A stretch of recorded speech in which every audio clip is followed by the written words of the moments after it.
quality in capital city Delhi turned severe today, second time this week, and it's only expected to get worse over the next few weeks. Now, while the local government has put a plan into effect from the 1st of November that has suspended civil construction, cracks down on polluting vehicles, etc., there seems to be no great respite. Instead, the governments of Delhi and Punjab are sparring over whether crop burning in the neighboring state is the solution or the reason. To get a better sense of the magnitude of the problem and how we are handling it, I'm speaking now with climate policy expert and author of the book, The Great Smog of India, Siddharth Singh. Siddharth, thank you so much for speaking with us here at Bloomberg Quint. Just to get an idea first of how big the problem is, from a bit of the excerpts of your book that I have seen, you seem to say that the geography and the location of Delhi is such that it was bound to have a problem no matter what the other circumstances are.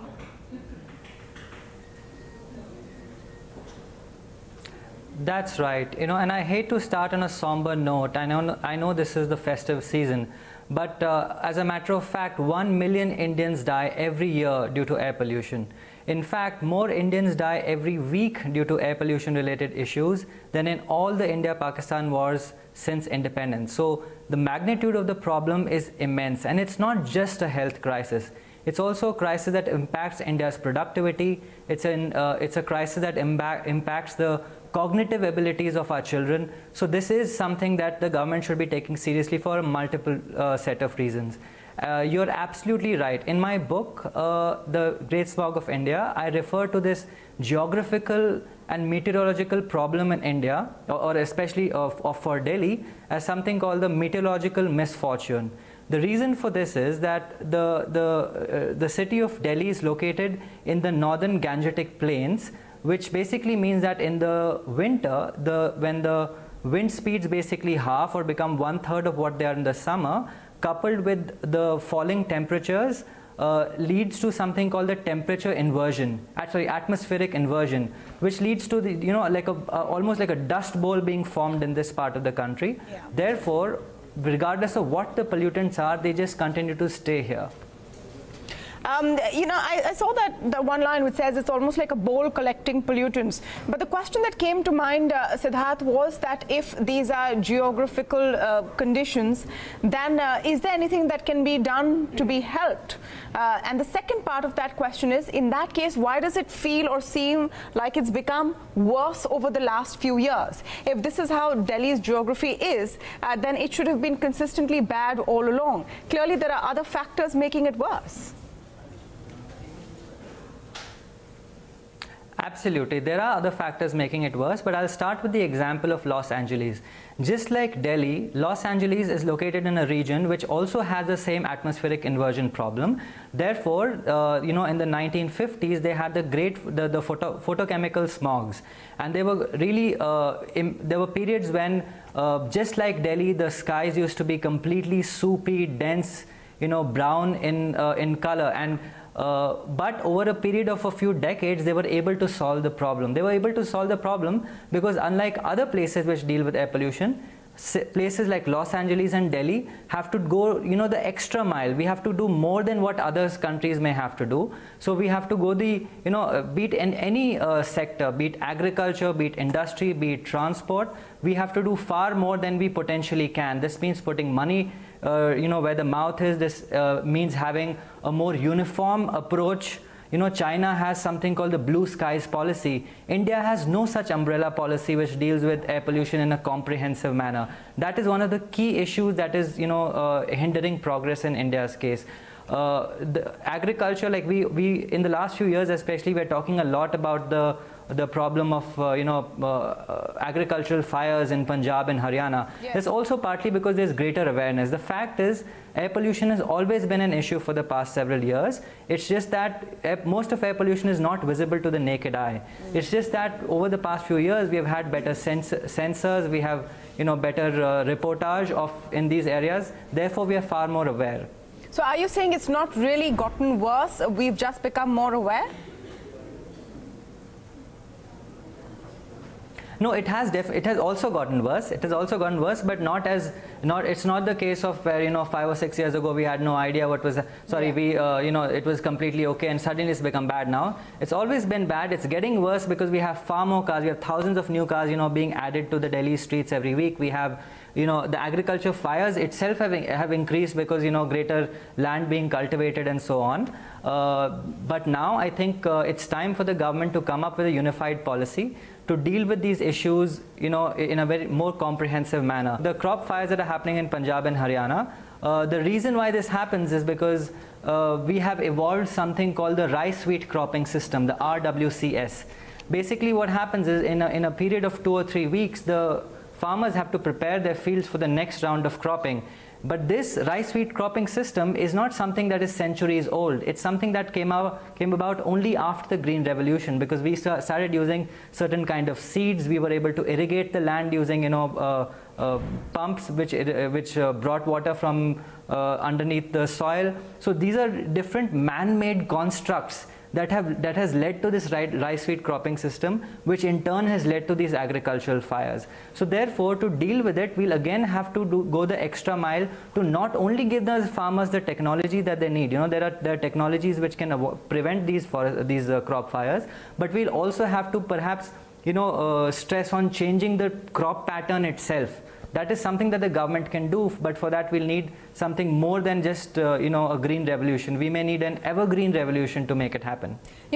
What you're saying right now, Siddharth, seems so ambitious in the current scenario when two chief ministers start sparring and trading insults when there's any mention of crop burning. Just to take that point you made about Beijing's blue sky policy. And I just want to get your view on this, because what I've seen is that whenever we talk about tackling any problems to do with pollution, we talk about a cap on cars, the automobile industry will come up and say that we are just one fraction of the problem. The whole debate about firecrackers and, people today saying that despite the ban, there is smog. Crop burning question comes with its own set of debates. Do you think that that's part of the key problem, that every sector which could be a contribution to the pollution first says, look at someone else, they're worse? This is precisely what the problem is. It's a public good problem. In any public good problem in the world, there's always, the issue is social in nature. So an individual's contribution or the contribution of an individual sector is so little. Like even, for example, take the transport sector. As a whole, the transport sector contributes to say about 20% of the problem, but they can correctly argue that 80% of the problem is coming from somewhere else, and people need to move. You cannot really put curbs onto people's movements. Therefore, I say every sector in India's economy has a technical limit to which it can clean itself in terms of energy efficiency, in terms of reducing emissions. All of these sectors will have to be forced to reach that technical limit. This includes energy efficiency improvements, for example. This includes switching to technologies. For example, take brick kilns. There are so many, tens of thousands of brick kilns in this northern Indian region, which are extremely polluting. But we don't use the latest technologies there also. It's just a bit of structural change in the design can lead to massive benefits. But these are things that we are not able to enforce. The number of officials who can go out and make these kind of interventions at the grassroots level, they're just too few. In a country like India, we should be having thousands of pollution control officials, but unfortunately we just have just a handful. They're completely overstretched. There's also issues of corruption once in a while. So it's something that we really need to think about more than in just a piecemeal manner. It's something that we should be talking about in the summer, not just in November or October. Absolutely. Everyone wakes up at this time, and then perhaps politicians wait for the winds to blow over, so we forget. But I want to broaden the conversation a bit, Siddharth, because everyone just keeps talking about Delhi, focuses on Delhi. There are a lot of other areas in that part of the country that are also suffering. Furthermore, there are areas and cities that are highly polluted across India, which through the year have dangerous levels which are not conducive to good health. Do you think that the Delhi problem sometimes overshadows all of these issues?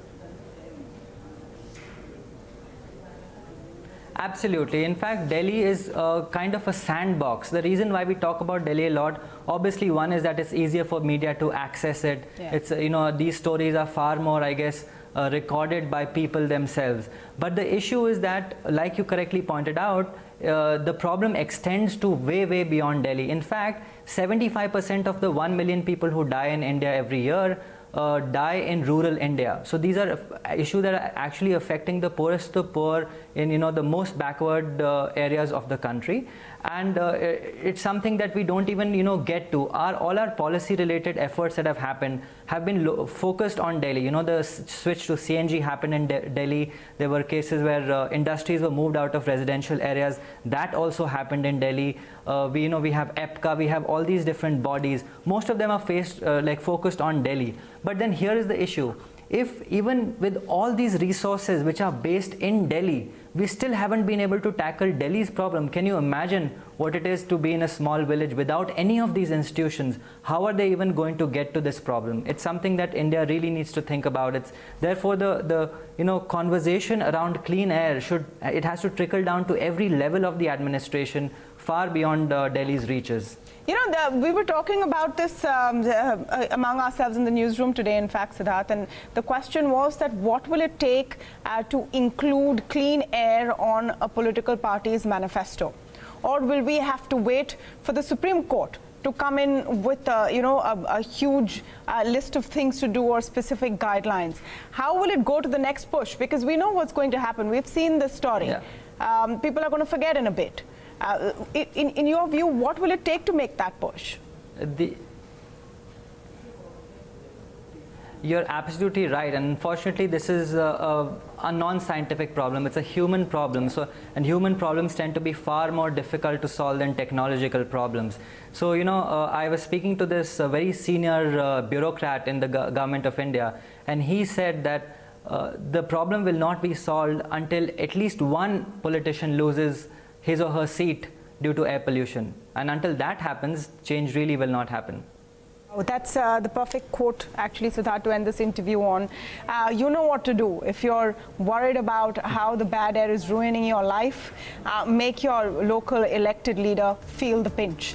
That's perhaps the only way. Thank you so much, Siddharth Singh, for speaking with us.